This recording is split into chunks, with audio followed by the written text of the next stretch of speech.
We begin today on Daf Nun Beis Amud Aleph, right at the beginning of the Mishnah. Zog the Heilige Mishnah, Yisaymin Shesamchu Eitzel Balach Bayis. You have Yisaymin that are relying on a homeowner to take care of them, which means nobody appointed this balabas to take care of these Yisaymin, but they just went and moved in with him, or they are relying on him to take care of all of their matters. Or this is an individual that the father actually appointed him to be their apotropos. Apotropos is the caretaker of Yisayimim, that takes care of all of their matters, makes sure they have food and have everything else they need, and takes care of all the properties and possessions that the father left them. Chayev la'aser periseim. He's obligated to give meiser of their produce before they're able to eat from it. So the chiddush of our Mishnah is, usually when it comes to meiser, you can't take maestris for another yid without being sent from him directly as a shliach to do so for him. And over here, these yisayimim, which are ketanim, cannot appoint anybody to be their shliach. A katan cannot make a shliach. So how is this apotropos or this balabas, which is their caretaker, take the maestris for them? But nevertheless, Chachamim instituted this, that they have to eat after, and they can't take the maestris on their own. So therefore, Chachamim instituted with the kayach of hefker, bezn, hefker. That's what the Rishonim say here, that the apotropos should be able to take the maises for them. Okay, that is a third option of an apotropos. Here it spoke about an apotropos that's sort of just like self-appointed, or an apotropos that the father appointed. And then there's a third apotropos, which usually the Gemara speaks about, which is bezdin, appoints an apotropos to take care of the assignment, the ketanim. For sure, that apotropos of the bezdin will have to take care of them and give them maestris. The Mishnah doesn't even mention that. Sagt the Mishnah weiter, apotropos shemino avi yisayim. An apotropos that was appointed by the father before he passed away. Yishava. They are going to have to swear when they're done their work, and then later, when these yisayim get older, they're going to have to come and swear that they took nothing away from the Yisayimim, and they did their job honestly, and they have nothing in their hands from the possessions of the Yisayimim. We knew Bezdin, however, if this is an apotropos that was appointed by a Bezdin, lo yishava. We're not going to obligate him to swear that he didn't take anything. Abishal says, chiluf hadvarim. No, it's the exact opposite. The Bezdin appoints the Yisayimim, he's the one that's going to have to swear that he took nothing.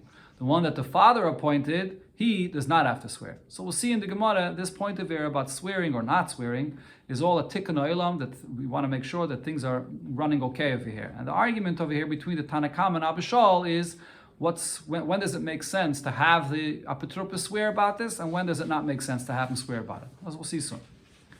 Zok the Gemara, I'll ask you a contradiction on the first halach of our Mishnah from a Braise. It says, Atem. When the pasuk speaks about separating truma, it uses the term atem. It says there, "Ken terimu gam atem trumas Hashem," and we learn from the term atem, you have to separate the truma v'lo shutfim, and not partners. If you have partners and each one is getting a certain portion of the produce of the property, so you can't have one partner taking truma for another. Atem v'lo yarisin. You have to take the truma yourself, and not a sharecropper that works in your field and he takes a certain percent for himself. He can't take the mait truma for the owner of the property. And atem v'lo apotropin. And it also says there that atem, you have to take the truma and not an apotropos. So this is the question on our Mishnah. How could the Mishnah say that Chachamim instituted that the apotropos takes the truma?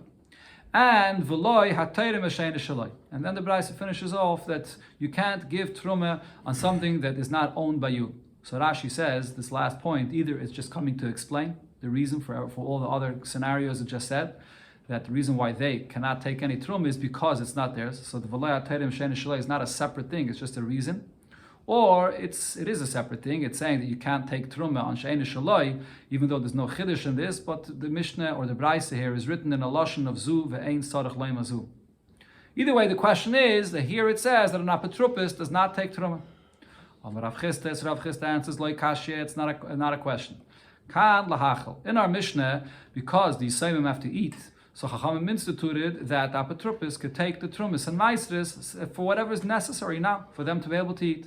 But in this Braise here, it's speaking about you want to take trumas and maestris and you're putting away this produce in storage. They don't need it right now to eat. So here, in such a case, there's no reason for the apotropos to take the trumas and maestris. Let them do the mitzvah themselves when they get older. Give them the opportunity to do the mitzvah later. And the Gemara brings a raya from a Braisa, V'hatanya, and we learned this in a Braisa as well. Ha'apetrupin, termin, meisrin, lahachel. The apetrupis takes the trumas and meisres for the Yisayim for them to eat now, but v'loy laniach, not to put away the food, to put away the produce in storage. Here this Braisa will continue with various different halachas regarding what an apetrupis does to take care of the Yisayim. And apetrupis is allowed to sell for their benefit. Beheme, avodim, shvachis, and animals, servants, maidservants, batim, sadis, kramim. You can sell even a house that they own, or a property they own, or vineyards, all for the purpose of lahachal. If he needs the money for food to give them to eat. Aval loylaniach. But he's not allowed to sell any of these to get money, to put away money, to store money for the future. Because Rashi says, money, if you just having it sit around, it's easier for it to get stolen. Mm-hmm. And besides that, you're taking over here things that belong to the father, and they're very sentimental, different things that their family had for many years. You're going to sell off their house, sell their cow, sell an eved. There's no reason to sell these things now. Another thing the Braisa says, peiris, yenis, shmanim, saltais. You can sell fruits, wine, oil, flour, all for only the hachal. If you need the money now to give them to eat, but not to put away money. Over here in this halacha about the peiris, it's not clear exactly why you shouldn't be allowed to sell this. I mean, that Rashi doesn't explain. Okay, but this is the halacha that the Braisa says. Okay, weiter, the next thing, lulav. Also, the apetrupis has to prepare the lulav for the yisayim, va'arava, and also the arava, that's for Ishana Rabbah, and sukkah, to prepare sukkah, and tzitzis, and also to make tzitzis for them. And v'chol davar sheyesh lekitzveh. And any mitzvah that has a set amount for its value is something that he has to buy for the yisayim. La'asuye shayfer. What is this? What's this last case? What is it coming to add? To buy even a shayfer for them. The chiddush regarding the shayfer is, even though a shayfer is something that you hear shayfer, and usually there's one person in the shul that blows the shayfer, and you can just hear shayfer from him. They don't need their own shayfer. Lulav, you have to own the lulav to be yetzer the mitzvah. But shayfer, you don't. But nevertheless, you can buy them a shayfer because it's a davar sheyesh lekitzvah. Weiter the Braisa says, "V'loikchem lahem sefer Torah." You buy for them a sefer Torah if they need it to learn from it. Tefillin, to do the mitzvah of tefillin, which is interesting because we're talking about Yisayim Ketanim. Meikar Adin, Yisayim Ketanim could put on tefillin as well. Or mezuzahs, the mezuzahs that they need. And v'chol davar sheyesh lekitzvah. And regarding these details just mentioned, which are basically all the things of stam, from buying from a sefer, so chol davar sheyesh lekitzvah is something that has a set price. What is this? Lasuya Megillah. Also to buy a Megillah for them, it has a set price, so you can buy it. But ve'ein paiskin aleim tzedakah. You can't be paisik on them. You can't come and collect from and use from their money to give tzedakah. What's the reason for this? Because this is something that has no kitzvah.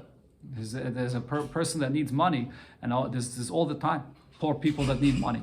So if you're going to constantly give tzedakah to any poor person that comes, their money is going to be gone in no time.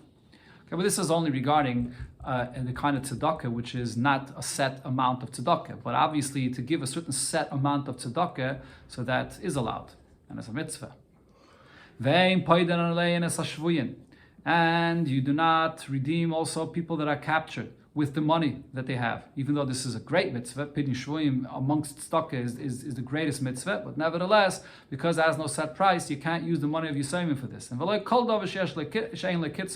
you can't do anything that has no set amount, which is lasuye tanchumi avelim. Money being used for consoling the mourners. What is this referring to? In the times of the Gemara, this is described in the Gemara of Gittin, they used to make these very big meals in the house of the Avelim, and you need money, and the people of the Tzibur would all participate to buy the Sudas, so you can't use the money from the assignment for this. Okay, there's a sikha from the Rebbe about this Gemara here, about this Chol Davar She'ein Lekitzvah in Chelik Lamed Zayin. In one of the sikhas over the Rebbe discusses Barichas Gedaila and the Rambam, the whole pshat of the Sinyan of Chol Davar She'ein Lekitzvah. Okay. Let's go weiter in the Gemara. Sagt the Gemara weiter. Another thing about the apetrupis. Ve'ein apetrupin rashoin lodun. An apetrupis is not allowed to go to a din Torah with somebody that has some kind of a argument with the Yisayim regarding the money that they have. Lachov ulischos. Whether to be a chayv, if it will be a liability for them, or for a benefit for them. Either way, they're not allowed to be in a din Torah. with the money of the Yisayimim. So the Gemara explains this. This guy's a ma'iloi. If they are going to win the Din Torah, so then why should we not accept this psak din? If the Din Torah ends up being a loss for the Yisayimim, so that's understood. So then the apotropos can't do such a thing for Yisayimim. But for the benefit of the Yisayimim, why not? So the Gemara clarifies what you have to say over here in the Braisa is elolachov almanas liskais, that you can't go into a Din Torah if it ends up being a loss, even if you went in with the purpose of winning the Din Torah for them. But if the Din Torah ends up being a win, so then we accept the psak din. But if the Din Torah ends up being a loss for them, so because they themselves can't be done in the Din Torah, it's an apotropos that's standing in their place, the psak of the chayiv is not accepted. Apotropin are not allowed to sell a property that these Yisayimim own, even though the property they own is far away, the legal bekarev, for the purpose of now redeeming another property that they could buy nearby, even though to you it seems to be so beneficial for the Yisayimim, but nevertheless you can't do that. Or to sell a property that they have which is bad quality, the legal biyafa, and to redeem and instead buy a good quality. My time, why not? The dilme mishtatfen, because this new property you just bought, there could be something that goes bad with it. Could be a hurricane or something will ruin this property. So anytime you buy something for Yisayimim, and it's possible that your action causes that there should be something negative to this, you're not allowed to do it. Apotropos is not allowed to sell properties of the Yisayimim, and in its place buy slaves, because properties is the best value of a possession that they have. Instead, to buy a slave, which is a human being that will die one day or get sick one day, why should you do that? You could sell the slaves, and instead you buy a property which is more stable and is here. You cannot sell a slave for the purpose to buy a property. My time, because there is something that could be negative with the property. It's possible that this property you have, loy mishafya, means it won't be quiet in their possession. Somebody may come and challenge the ownership of this property, and then it comes out that you bought this property for them, but you caused them a loss. An apotropos does not have the right or the ability to redeem or to free their slaves to go out into freedom, an Eved Kanani, to free him.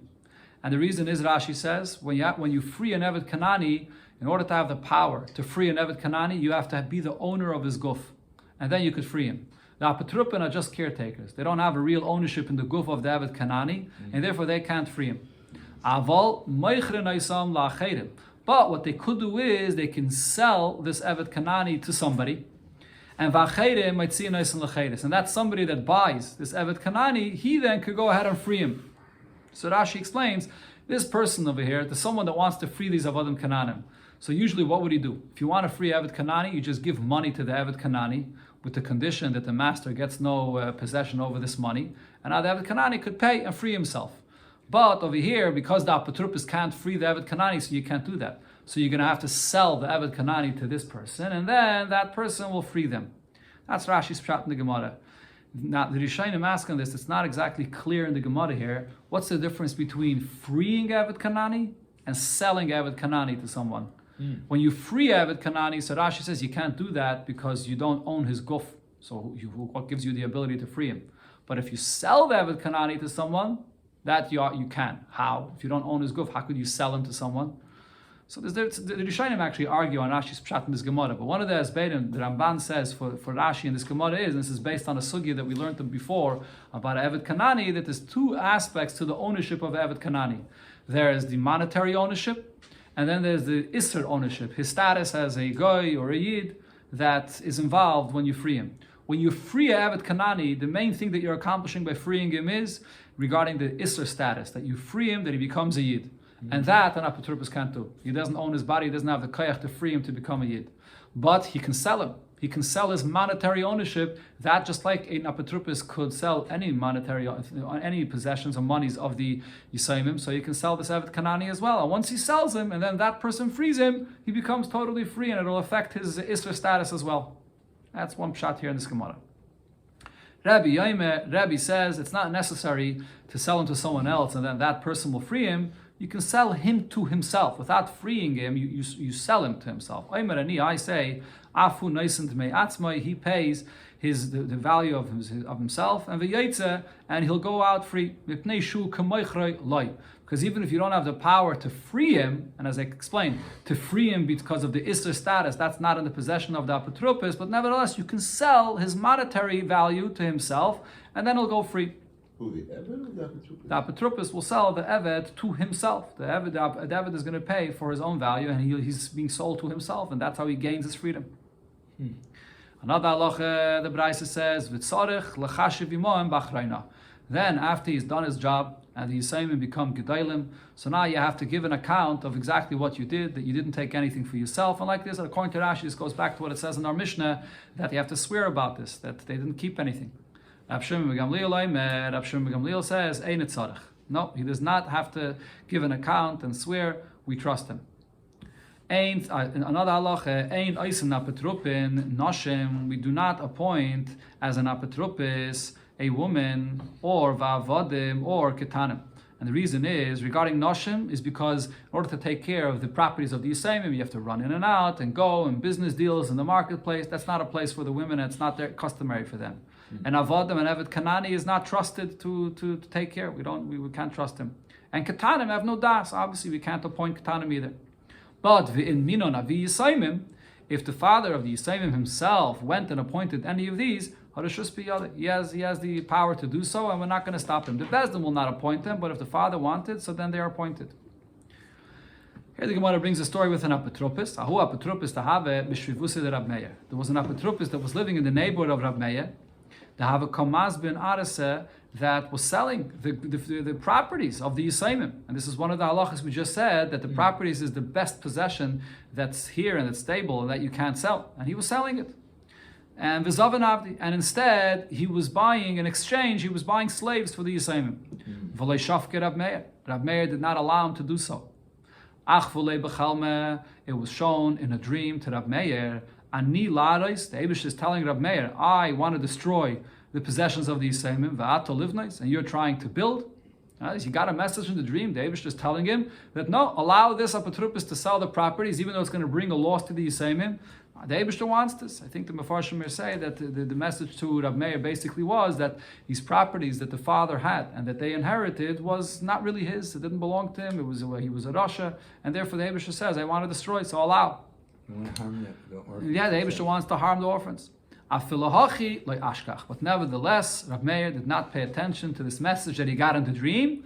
Omar, he said, the words that you hear in a dream, we don't pay attention for them, not for the good, not for the bad, so therefore there's no reason to pay attention to what he hears in the dream. It doesn't mean to say that dreams are completely meaningless. I mean, there's a whole sugya about tainis cholam, when a person has a dream and you take the interpretation of the dreams and you take a dream seriously. But over here, regarding halachas in dinei mamanis, in money matters, you cannot paskin based on something that you see in a dream. Another story, Hanubei today, there were two individuals. Here's another story with Rab Meir that he sort of interceded and did opposite of what things were, the way things were playing out from heaven. So there were these two people, the Igri Buhu Satan, that the Satan came and caused a fight between them.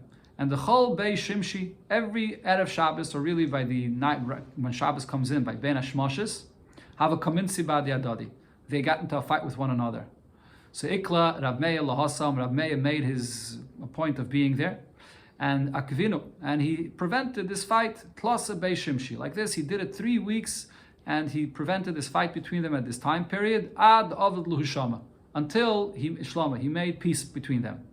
And then Shamei the Ka'amar, Rab Meir heard the Satan that was the one that caused this fight between them, and he heard the Satan saying, Vai the Afker Rab Meir Lahu Gavrim Beisa. Woe to this individual, which was referring to the Satan himself, that Rab Meir expelled him from this home.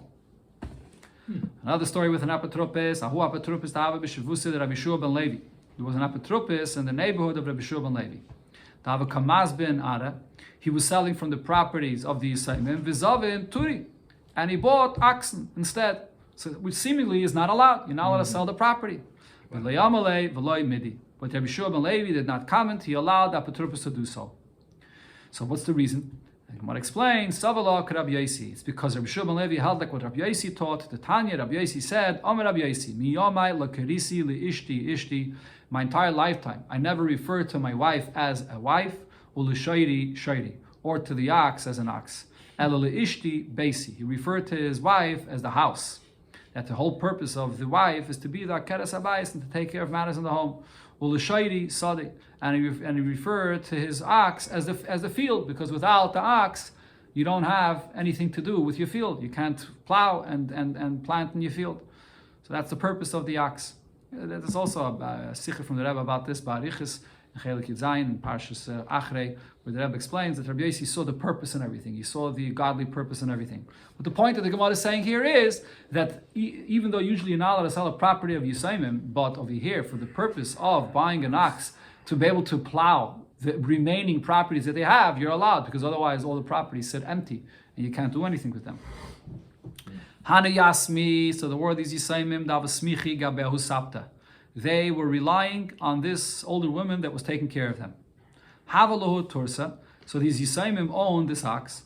Shakla Vizavinte Nehalayu. She went and sold it for their benefit because they needed the money, they needed food. So also Kroivim Lekamed Rav Nachman, so the relatives came to Rav Nachman, Omrulei, and they said to Rav Nachman, Maya Vidita Dezavna, what did she do? She sold this ox of the Yisaimim.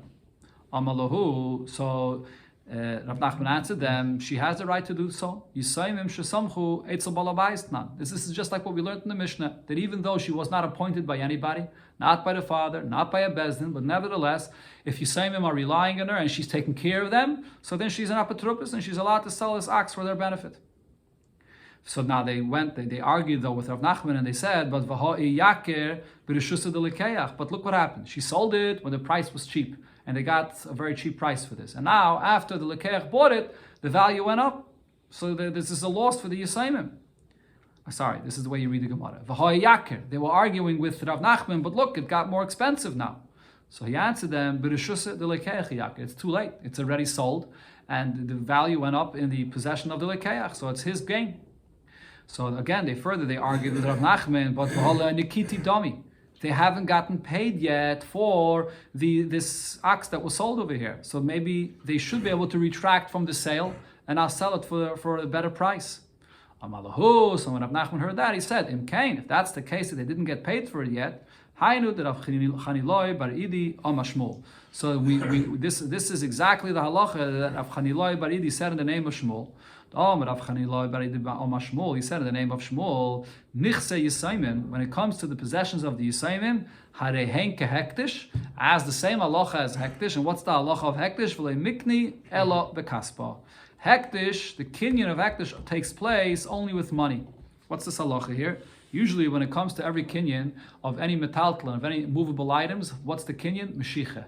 When you pull it, when you bring it into your property, not kesef. This is a Gemara, and there's actually machlokes about this between Rabbi Yechanan and Reish Lakish. But either way, everybody agrees that regarding all metaltalin, the kinyan is meshicha, not kesef. But when it comes to hektish, the kinyan is dafke in effect when you pay the money. And Rashi brings the pasuk because by hektish it says, "V'nosan hakesef v'kom loy." So therefore, over here, by Yisaimim, we also apply this for their benefit, that the kinyan should be only with the kesef, and since the money was not paid yet, they could retract from the sale, and they can ask now for the more expensive price. So here there was a story in connection to this last halacha. Chamrei, the Ravana Ukve Yasme, so there was the wine of Ravana Ukve, which was a Yasem, Mashchua Ba'arba Arba. So they bought these barrels of wine for 4 zuz a barrel. And then what happened? After the sale, after they did the Mashiach, the price went up. And the kom v'shita shita. And now the price was 6 zuz a barrel.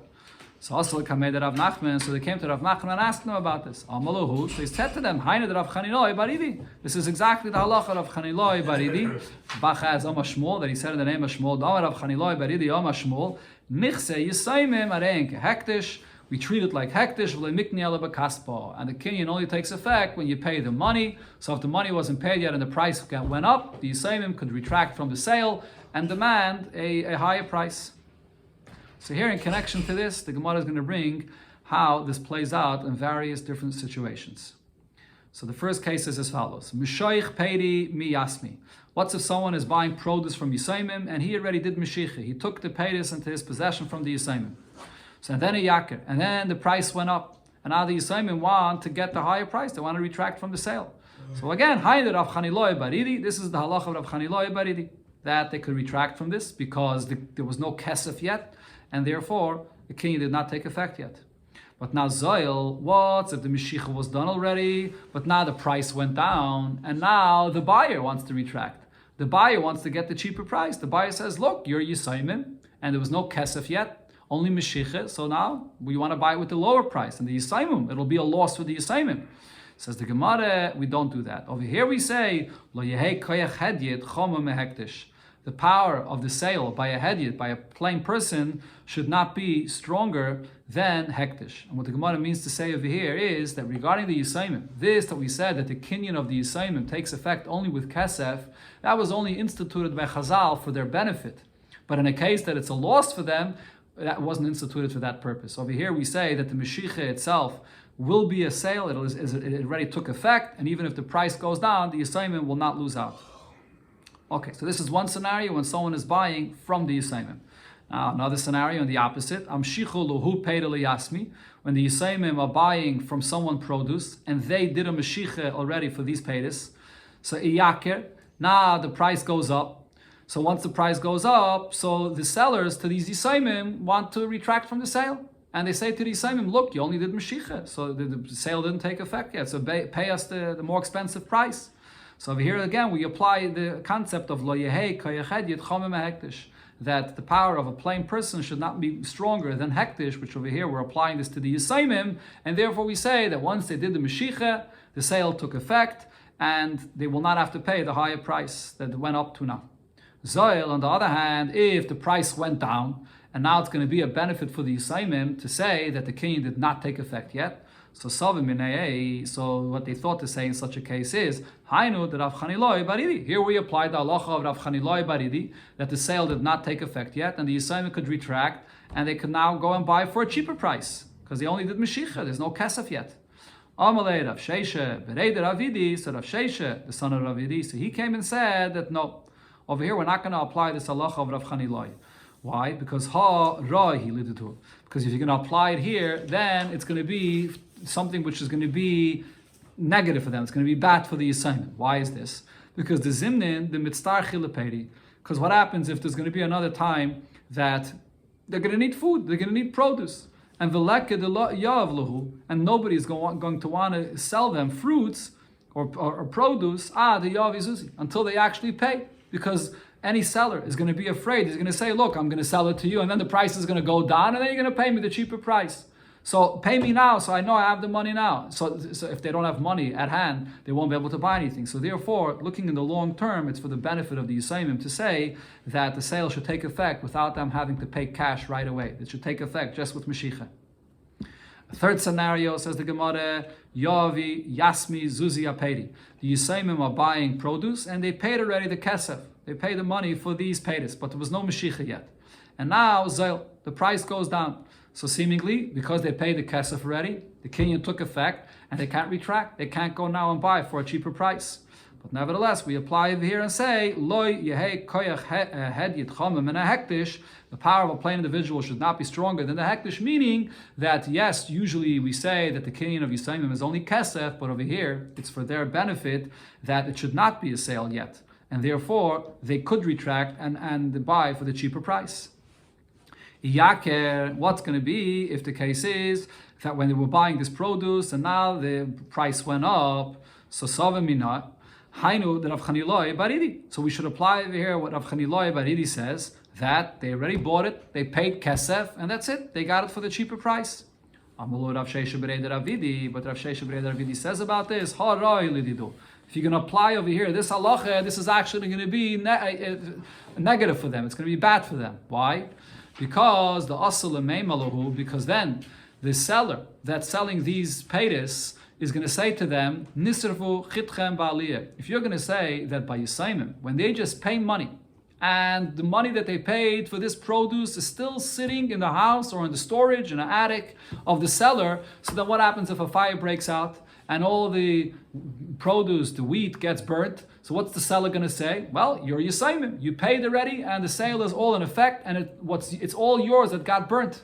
So it's going to be a tremendous loss for the Yisayimim. So therefore, in such a case, we have to say that even though they paid for it, nevertheless, the sale is not in effect, and if this produce gets burnt in the house of the seller, it's his responsibility to reimburse them, because the sale did not take effect yet. This concept of Nisrfu Chitchem Baliyah is actually the svara that the Gemara says B'chlal regarding why we always say that a kinyan of metaltalin is with Meshicha and not with Kesef. Because if it's going to be with Kesef, so then a seller has all this produce in his house and his storage, and it's already all sold to someone else. And if a fire breaks out, he doesn't care if it gets burnt or not, because it's not his or not. It's not his anymore. So we have to apply the same thing also regarding the Yisayimim. Okay, Rashi over here points out that you may argue and say that if it gets burnt, so over here, obviously it's not for the benefit of the Yisayimim to say that the kinyan takes effect with Kesef. So why if it does happen that it gets burnt, why shouldn't we say that in that case the kinyan of Kesef did not take effect at all? But Rashi says you can't say that, because if you're going to say that the kinyan does not take effect, so then there's no reason why it should be in the possession of the seller, because he gains nothing from this. The only reason why we demand from the seller and we say to him that what got burnt is your loss is because we tell the seller, listen, it's something that you can still retract from. You have the option to pull back from this kinyan. So therefore, it is your loss when it got burnt. It's still in your possession. But if we're going to say that if it gets burnt, then then the loss is totally his, and he can't retract from this kinyan. So then there's nothing that he has from this. We can't say that the loss is his. Okay, that's the husband and Rashi over here. Okay, the final case that the Gemara brings up over here is regarding Yavi Luhu Zuzi Liyasmi Aperi. If someone is buying from the Yisayimim produce and this person he paid already the money for the paytis. So what happened now? After he paid for it, the price went up. So now that the price went up, so what's the halacha? So once the price went up, so l'chayre, the person that's again, one second. What are we talking about over here again? Yavili zuzi liyasmi apedi. Someone paid for the Yisayimim for these paytis, right? So he paid a cheaper price, and the price went up. So what should be the halacha? You paid. Once you paid, kesef, the kinyan by Yisayimim takes effect, and the Yisayimim can't retract from this and demand now the higher price. So it's going to be a loss for the Yisayimim. Well, on this we say no. Lo yehei koyach hedyet chomim hektish. That even though usually the kinyan is for kesef by the Yisayimim, but nevertheless they don't lose out. They're not less than any plain person, and the kinyan will not be a kinyan unless there's Mashiach. And since there was no Mashiach yet, they can retract from the sale and demand a higher price. Zoil, in a case where they paid the zuzim already, the people that are buying from the Yisayimim paid already, and now the price went down, and the people that are buying from the Yisayimim want to pay the cheaper price. So the Gemara says, so they thought to say over here, we apply over what Rav Chani Loi Baridi said, that once the money was paid, so the Yisayimim get the higher price, and the buyers cannot retract from this higher price that they paid. So regarding this case as well, Rav Sheisha Berei Ravidi said, if you're going to say this, then this is going to turn out in the future to be something which is bad for the Yisayimim. Why is that? The zimnin, the mitztarchi lezuzi. What happens if it's a situation where the Yisayimim need money right now? Veleke the yavlahu, but nobody is going to want to give them money. The yavlahu pedi, which means that what happens if the Yisayimim need money and they have produce that they're going to have soon available in their property to sell, or they have produce in a different location, but they don't have the produce right here at hand, and they want that someone should give them money for the produce that is going to give them in the future.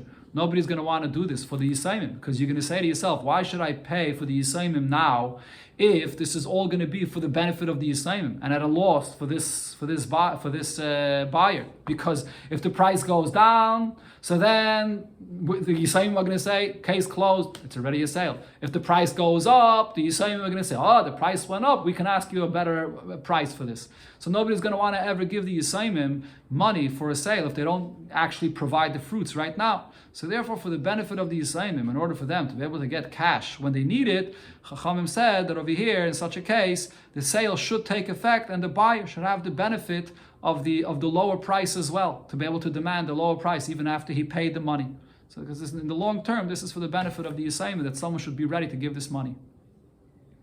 Amar Ravashi said, Ano v'Rav Kahana, I and Rav Kahana, Chasminon Ashtore, we signed on a document the Ime de Zeira Yasma, of the mother of Zeira, which was a Yasem, the Mezavna Ara. She was selling a property of the Yisayimim. Usually you don't sell a property of the Yisayimim, but she was selling a property of the Yisayimim. For what purpose was she selling it? Lekarge, in order to have money to pay the head tax. The tax is something that you have to pay and has to be paid immediately, and therefore we signed in this document to sell this property. And also, beloy achrasta, the property was being sold without announcing the price. Usually when Bezdin sells a property, you have to give time to announce the price, to get the right value for it, but here it had to be done immediately. Because Nerdoi said, when you sell a property for the Yisayimim, and it's done for the purpose of paying tax, or for food that they need, or to be able to bury someone, because this is money that's needed immediately, it could be sold without announcing its price. Another story, Amram Tzava.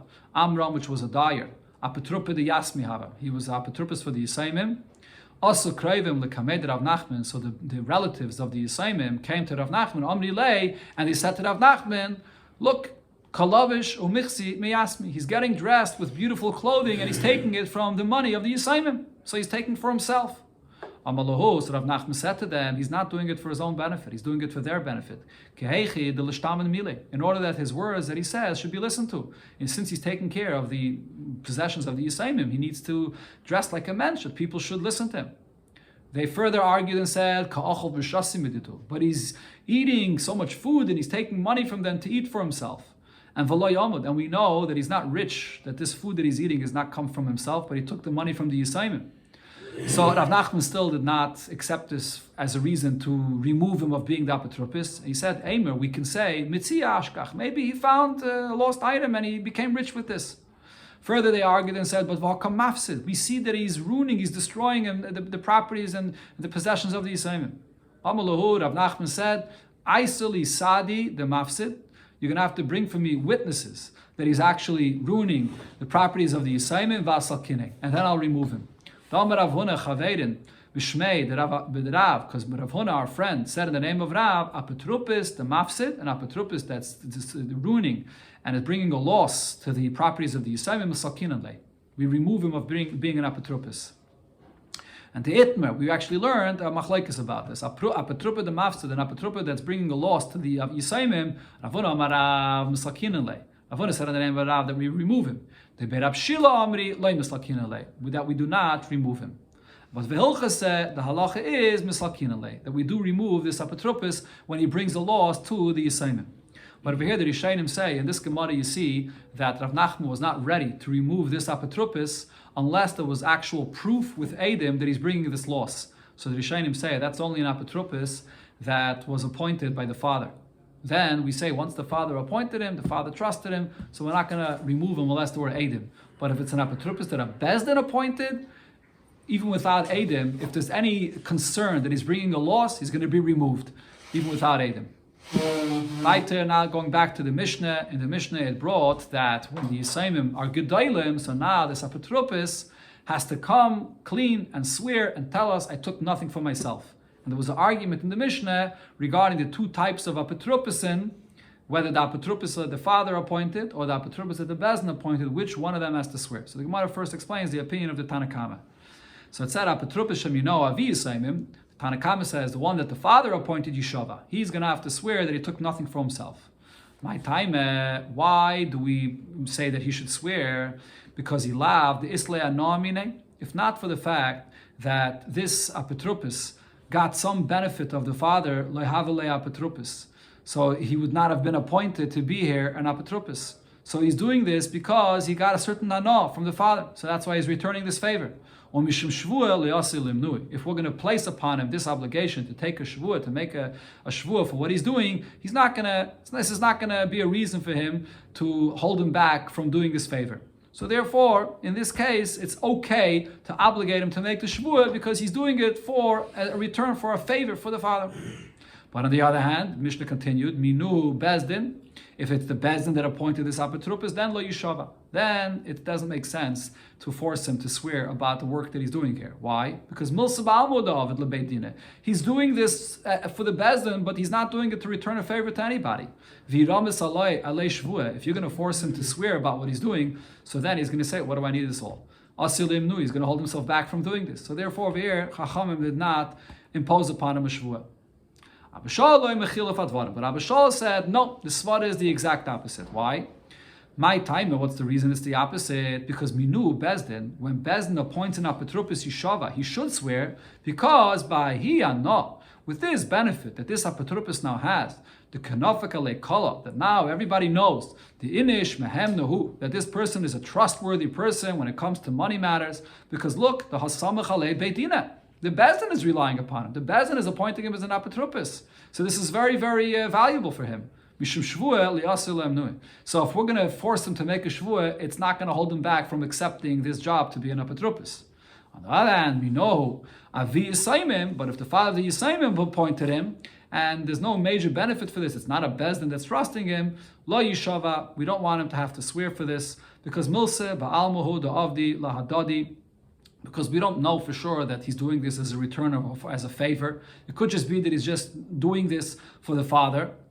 V'iramis alei shvua, and if you're going to place upon him a shvua, asilem nui, he's going to hold himself, he's not going to want to become an apotropos for the father. The halacha is like Abba Shal. Now, the Gemara brings other opinions about this in a Braisa, Tanya, in a Braisa we learned, Rabbi Eliezer ben Yaakov said, Zeh v'zeh yishova. Whether he was appointed by the father, whether he's appointed by the Bezdin, either way he has to swear when he's done his job. The halacha kedvarav, and the halacha is like Rabbi Eliezer ben Yaakov's opinion. Tani Rav Tachlifa bar Marave, Kamei de Rabavo, apotropes shemino avi yisaimim, an apotropos that was appointed by the father yishova. So he does have to swear for the job he's doing here. Because he's like someone that's a shoyme sachar, meaning he's getting paid for what he's doing here. So right now the Gemara understands that the father paid him for the job. He appointed him to be an apotropos for his children, and the father paid him for it. So therefore he has to swear about this. Amalei, so Rabavo asked about this. At Isis Kaba v'Kailis, you brought this Kaba, which is a certain measure. You brought this measure of money and gave him this money. How can you say this? How can you say that the father paid him? How do we know that the father is actually paying him? The Gemara says no. Rather say like we said before,